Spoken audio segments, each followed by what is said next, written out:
Mignonne, allons voir si la rose et le réséda, à l'heure où blanchit la campagne, ont deux trous rouges au côté droit. Bienvenue au pays de la poésie, et plus précisément de la poésie du Moyen-Âge au XVIIIe siècle. Alors je sais, j'ai dépassé les bornes en citant Hugo, Rimbaud et Aragon, mais ces poètes doivent beaucoup à leurs prédécesseurs dont nous allons dire quelques mots aujourd'hui. Nous ne pourrons évidemment pas couvrir toute la période qui est particulièrement vaste, ni parler de tout le monde, et nous allons donc essayer de faire le moins de jaloux possible en choisissant une thématique particulière, qui sera celle de l'élogieux blason et de son pendant satirique, le contre-blason. Mais avant d'entrer dans le vif du sujet, il faut que nous nous mettions d'accord sur ce qu'est la poésie, une notion plutôt difficile à définir. Alors partons de ce que vous savez déjà. Vous savez peut-être déjà, par exemple, que le mot poésie vient du verbe grec poiein, qui signifie créer, et qu'il existe deux grands types de poésie. La poésie versifiée tout d'abord, qui vient de versus en latin, qui contient l'idée de retour en arrière, comme dans un recto verso, et donc de retour à la ligne. Et la poésie en prose, d'autre part, apparue au XIXe siècle, et qui contient, avec le préfixe pro, que l'on retrouve par exemple dans le verbe projeter, l'idée d'aller de l'avant. Vous vous souvenez aussi sans doute que dans la poésie versifiée, on distingue différents types de vers, du monosyllabe jusqu'à l'alexandrin, quand on parle de poésie régulière.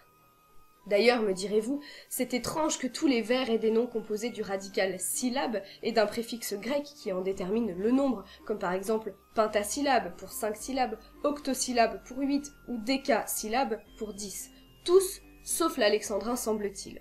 Eh bien rassurez-vous, l'alexandrin a aussi son petit nom savant. On l'appelle le dodécasyllabe, mais on a pris l'habitude depuis le XIIe siècle de l'appeler alexandrin, tout simplement parce que la première fois que ce vers, particulièrement long et noble, a été employé, c'était dans un recueil de légendes intitulé Le roman d'Alexandre. Mais continuons notre tour d'horizon sur nos connaissances. Après les différents types de vers, passons aux différents types de strophes, qui ont pour équivalent les paragraphes dans la prose. Une strophe d'un vers, c'est un monostiche. 2 vers, un distique, 3 vers, un tercé, 4 vers, un quatrain, 5 vers, un quintile, et ensuite c'est beaucoup plus simple avec le 6-1, le 7-1, le 8-1, le 9-1, le 10-1, et peut-être qu'il y a un moment où ce n'est plus la peine de compter. La poésie se caractérise aussi par ses rimes, qui sont de 3 types, souvenez-vous. Les rimes suivies, qu'on appelle aussi les rimes plates, AA, BB, les rimes croisées, qu'on appelle aussi les rimes alternées, AB, AB, et les rimes embrassées, qui signifient au sens propre prendre dans les bras, A, B, B, A, comme si les deux A enserraient les deux B. Poursuivons avec les formes poétiques qui sont particulièrement variées.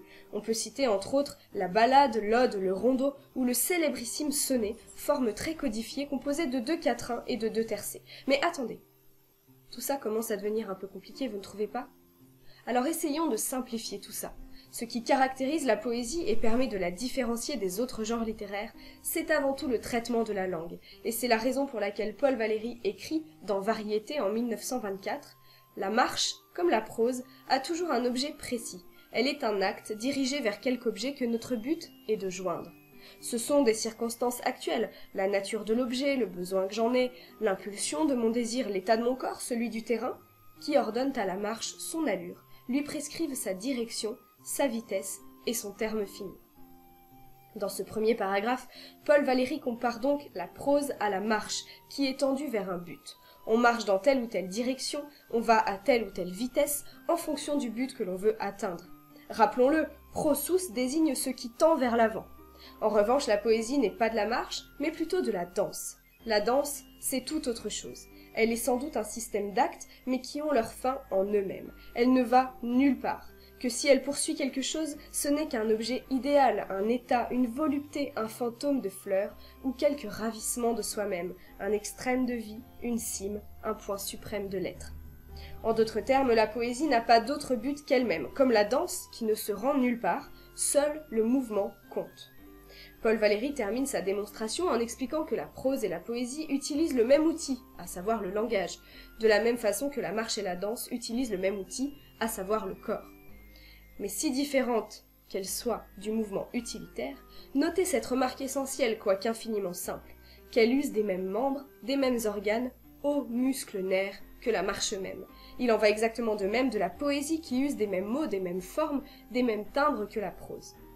Paul Valéry définit donc la prose comme un usage utilitaire du langage, alors que la poésie serait un usage esthétique du langage, pure source de plaisir. Après ce préambule important, nous allons découvrir un genre poétique particulier, le blason. Alors ce n'est pas celui-là, mais il y a pourtant un lien, puisque le blason comme poème trouve sa source au Moyen-Âge, à l'époque où l'on faisait l'éloge des chevaliers et surtout de leur écu, aka bouclier, décrit avec force détail. Mais le blason en tant que genre poétique à part entière est né au XVIe siècle, où la poésie tient un rôle prépondérant. Pendant cette période charnière qui marque la sortie du Moyen-Âge et l'entrée dans l'époque moderne. La Renaissance, c'est la redécouverte de l'Antiquité avec Pétrarque, le progrès scientifique avec De Vinci et Gutenberg, l'ouverture sur le monde avec Montaigne et Christophe Colomb. Et bien sûr l'invention du blason sous la plume de Clément Marot, un précurseur de la Pléiade qui devient poète officiel de la cour de François Ier grâce à la protection de Marguerite de Navarre, la sœur du roi. Il n'échappera cependant pas à la prison et à l'exil en raison de son intérêt pour Luther et la Réforme.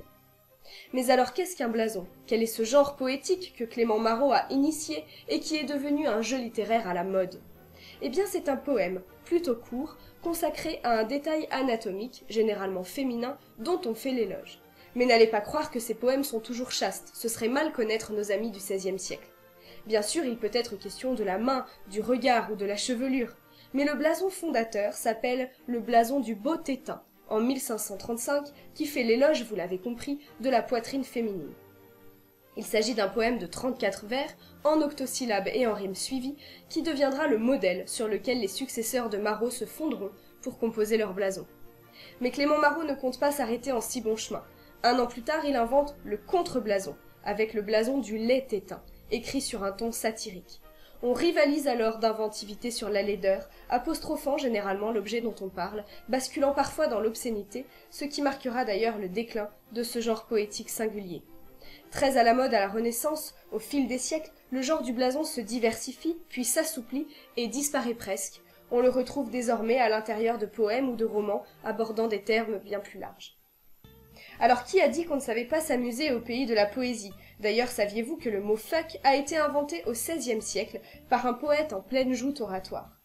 On appelait cela le flighting, et le but était de s'envoyer un flot d'insultes, mais en vers évidemment.